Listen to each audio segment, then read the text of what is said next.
أعوذ بالله من الشيطان الرجيم. بسم الله الرحمن الرحيم.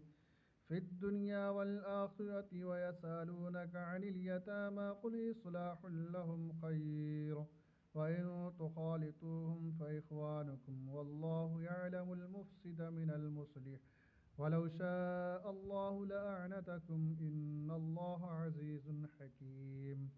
ولا تنكحوا المشركات حتى يؤمن ولا أمة مؤمنة خير من مشركة ولو عجبتكم ولا تنكحوا المشركين حتى يؤمنوا ولعبد مؤمن خير من مشرك ولو عجبكم أولئك يدعون إلى النار والله يدعو إلى الجنة والمغفرة بإذنه ويبين آياته للناس لعلهم يتذكرون.